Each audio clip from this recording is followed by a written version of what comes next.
1970s stain panel walls were totally transformed without sanding or priming.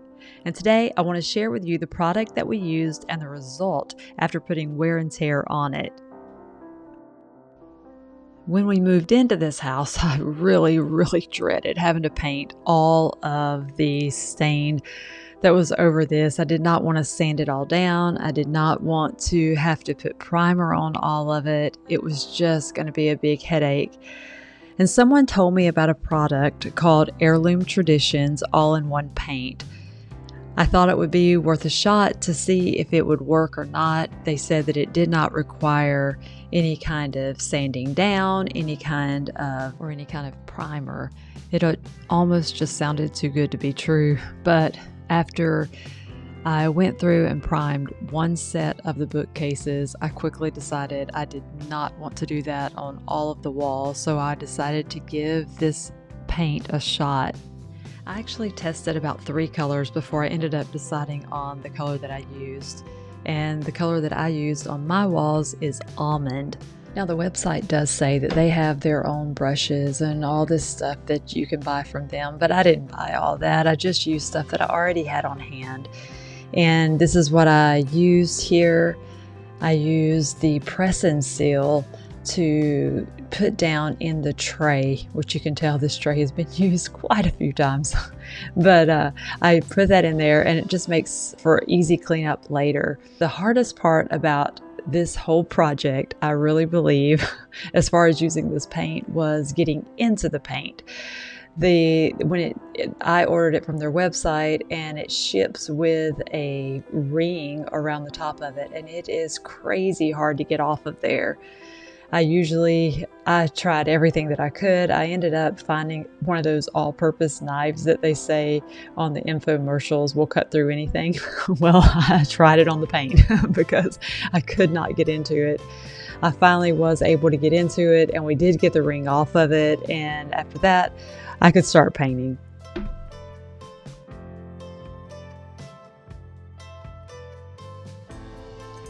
The first thing you're going to want to do is get some of this liquid sandpaper, is what it's called. You can buy it at any Home Depot, Lowe's, any place like that. You can get this. It's not very expensive. And you're just going to pour some of it in a container.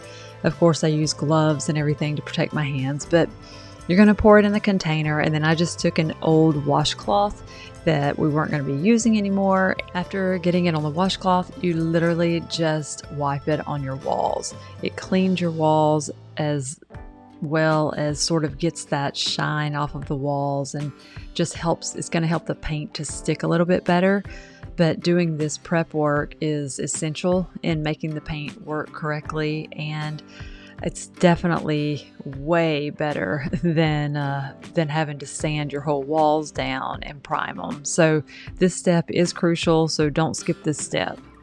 Next, you want to take your paint and make sure you stir it really good. This paint is a little bit thicker than normal paint, and as you can tell, see, it's kind of thick, and you want to stir really good to make sure you get all of the pigment from the bottom of the can stirred around good so that it sticks really well.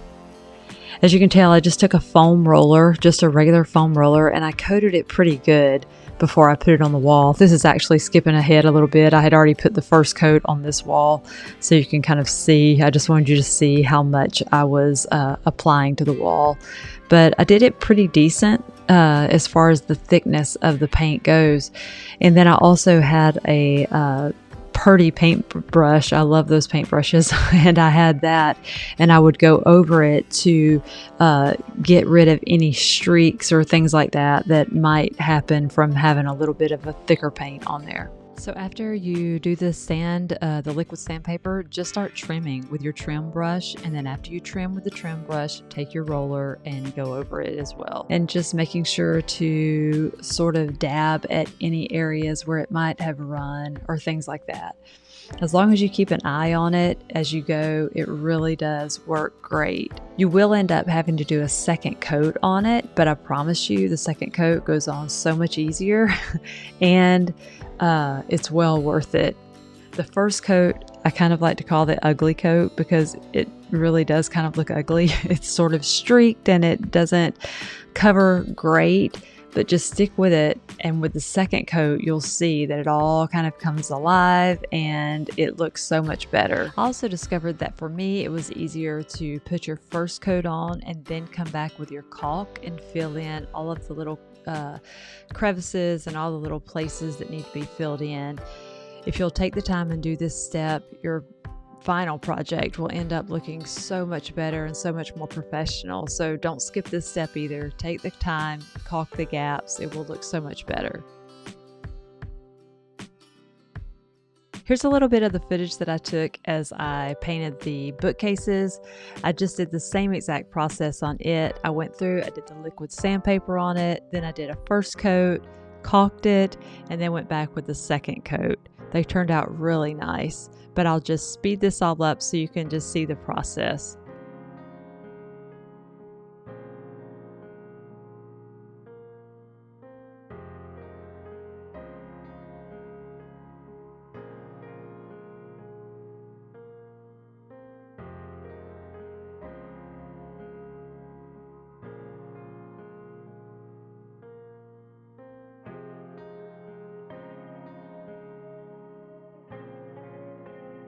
When you're all finished, the great thing about using the press and seal is that when you're done, all you have to do is undo it and you are totally finished with the project except for cleaning out your paintbrush.